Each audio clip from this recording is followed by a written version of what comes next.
of 44. Think of the lives that would have been saved if they'd have let Patton go, but they didn't. But the globalists wanted the Cold War. Continue. They didn't want him to go on, and you know, he was a guy like you never see today.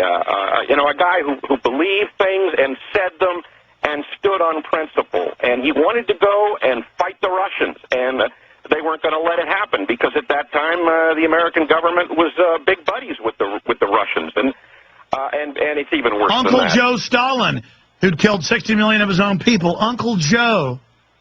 Uncle Joe, that's what FDR used to call him. And, you know, FDR was convinced that Stalin was a great man, that Russia was a great country, and that they were needed to keep the world a better place after the war. And so that in a nutshell, those two are the biggest reasons. He wanted to fight the Russians, and he was going to tell secrets about people that would have stopped them cold from Wasn't the last straw from reading your book, but previously also looking into it, that he said, I'm going to talk about how our POWs are in the Russian hands, and they said, that's it, kill him. Well, I can't say that, Alex. I can't say, all I can tell you is that Wild Bill Donovan, and what the book does is I found eyewitnesses, the man who says that he staged the accident, that eventually ended in Patton's death. Douglas Posada was an assassin for the OSS, and he had a meeting with Wild Bill Donovan, who was the head of the OSS. And Wild Bill Donovan didn't report to anyone except for the president and possibly the Joint Chiefs of Staff. And there were a series of meetings, and this thing started off with a stop Patton, which is a matter of record. They stole his gas, preventing him from going into Germany and ending the war earlier. But after the war, when they used him to win the war, then they had a meeting with Patton, actually only one man, Donovan did, and I've gotten Posada's diaries, as well as interviewing him before he died, and basically at that meeting they said, look, we have this great general, he's done great things for us, but now he's threatening to ruin everything, and you've got to stop him, Douglas. And Douglas said, what do you mean, sir? And he said, well, you do what you have to do. And Douglas said, you mean kill him? Yes, you do what you have to do. And this is after about 8 meetings that progressed from stop Patton, which they did by taking his gas and not allowing him to end the war when he really could have done so, and the Germans will tell you so. This was at the point where he roared through France, and he put the Germans in disarray. And at that point, they'll tell you, they could have been defeated. All of their armies were streaming back into Germany, and he knew it, and he could have killed them. He could have stopped them. But, yeah, he had their main force cut off on the Western Front. He'd done a flank on them. But God forbid that. You got to give it to the Soviets. They've got to set up East Germany. Absolutely. You know, the social control freaks, the bureaucrats that have to have control, so they give it to their bureaucratic buddy, Uncle Joe. Stay there. We're on the march. The empire's on the run. Alex Jones and the GCN Radio Network. We're going to go back to our guest here in just a moment. I want to ask him how he got involved in researching all this.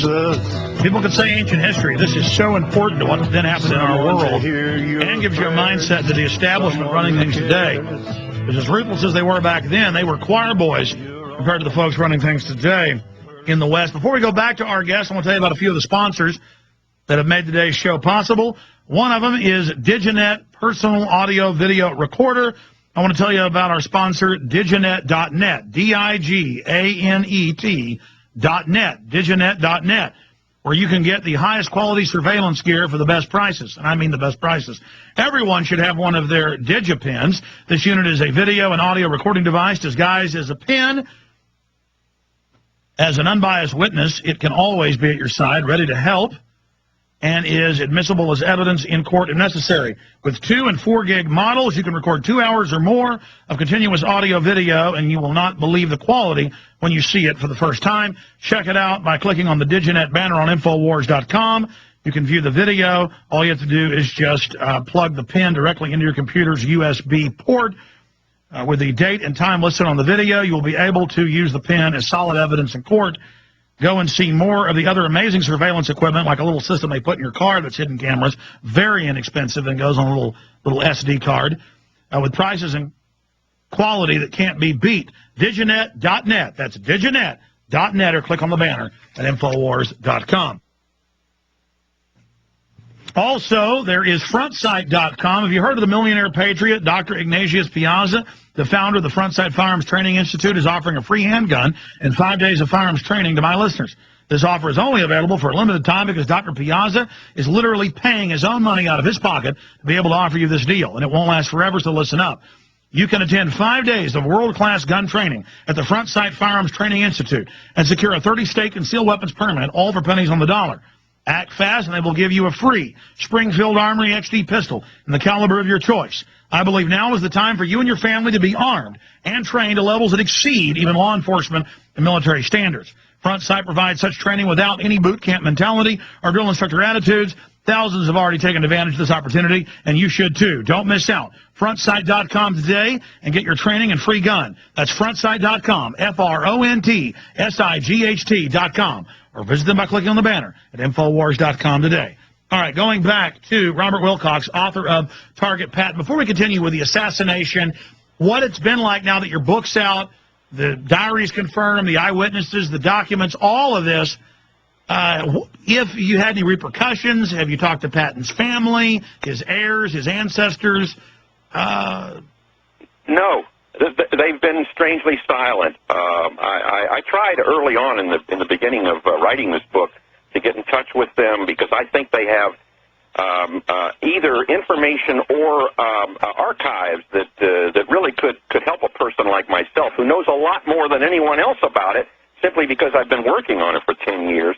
But there's been no real discussion from them. There was something posted on Amazon that someone said, "Why do you bring this up?" And it's the Kennedy syndrome. You know, they don't want to hear about it. I think they think it besmirches their hero's